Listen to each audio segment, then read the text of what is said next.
शिनलियांग abroad study करने के लिए गया था। जब उसे एक लड़का बास्केटबॉल लिए नजर आता है तो वो उसके पास जाकर उसे कहता है कि क्या मैं तुम्हें ज्वाइन कर सकता हूँ। वो लड़का कहता है कि हाँ क्यों नहीं। आगे शिनलियांग उन लड़कों के साथ बास्केटबॉल खेल रहा था। अभी वो अमेरिका में था। उसके ग्रैंडपा उसे कहते हैं कि तुम जल्दी से स्टडी खत्म कर लो ताकि तुम रिसर्च में हिस्सा ले सको। लेकिन शिनलियांग उसे इसमें कोई भी इंटरेस्ट नहीं था। उसका इंटरेस्ट तो सिर्फ बास्केटबॉल ही था। ग्रैंडपा उसे कहते हैं कि मुझे पता है कि तुम्हें बास्केटबॉल बहुत ही ज़्यादा पसंद है, पर ये वेस्ट ऑफ टाइम है।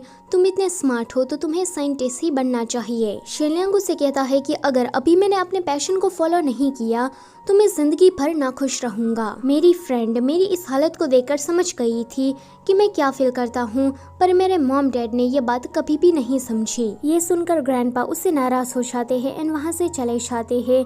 आगे इनकी छुट्टियाँ खत्म हो गई थी। यांजी के साथ साथ जीशव ने भी लिटरेचर चूज किया था, तो वो दोनों एक ही क्लास में थे। गुशिये अभी भी उसी क्लास में थी क्योंकि उसने साइंस लिया था।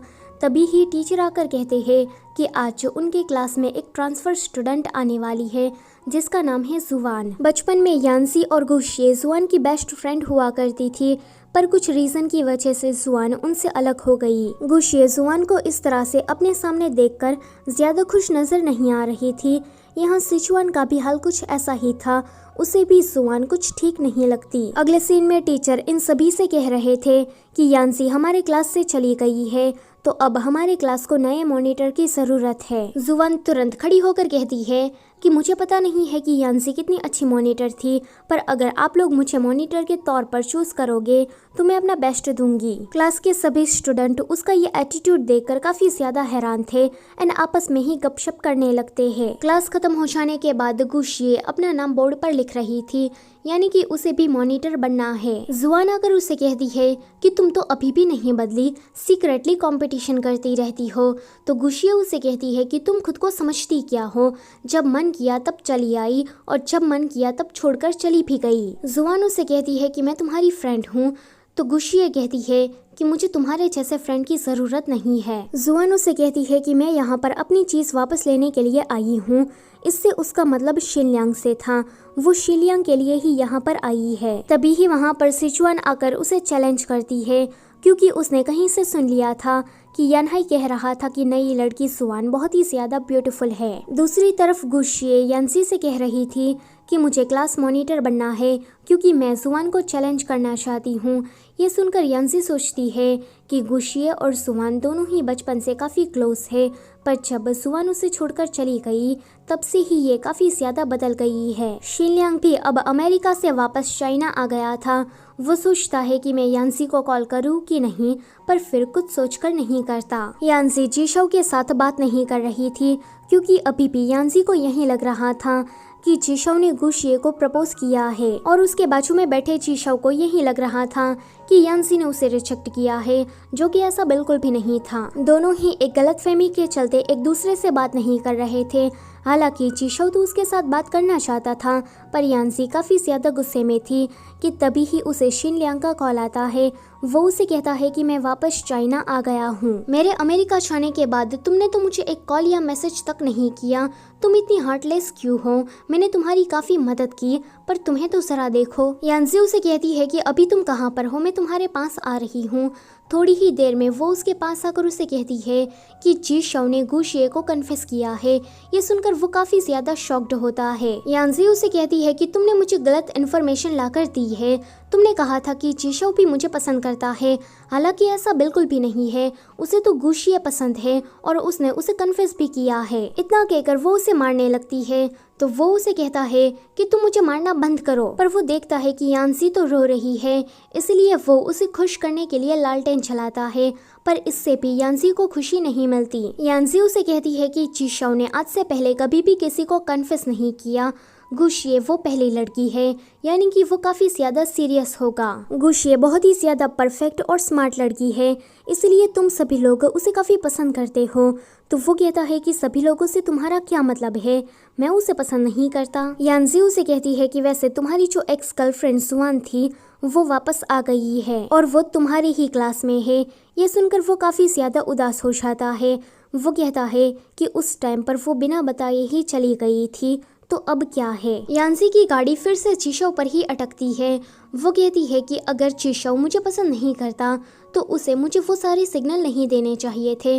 उसने मुझे झूठी होप दिलाई, इसी वजह से मैं उसे और भी ज्यादा पसंद करने लगी। शेनलियांग उसे इस तरह से रोते हुए देखकर उसे चुप कराने चाहता है, पर जब वो चुप नहीं होती तो वो उसे अपना कंधा दे देता है। अगले सीन में ये दोनों यहीं पर ही सो गए थे।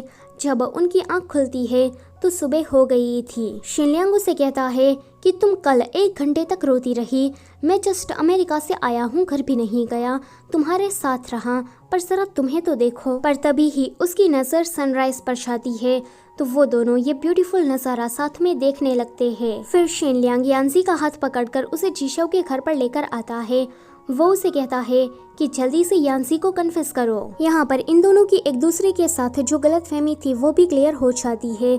जीशव को पता लगता है कि उसने मैसेज यांसी को नहीं बल्कि गुशिये को कर दिया था और गुशिये ने ही उसे रिजेक्ट किया है। और यांसी को भी पता लग जाता है कि जीशव तो उसे ही कन्फेस करने वाला था, पर नंबर एक्सचेंज होने की वजह से वो मैसेज गुशिये के पास चला गया। उन दोनों को एक दूसरे के साथ इतने अच्छे से बातें करते देखकर शेनलियांग वहाँ से जाने लगता है, पर मायूसी उसके चेहरे पर साफ साफ नजर आ रही थी। घर जाने के बाद यांसी पागलों की तरह हरकत करते हुए स्माइल कर रही थी, तो गुशिये उसे कहती है कि तुम्हें क्या हो गया है।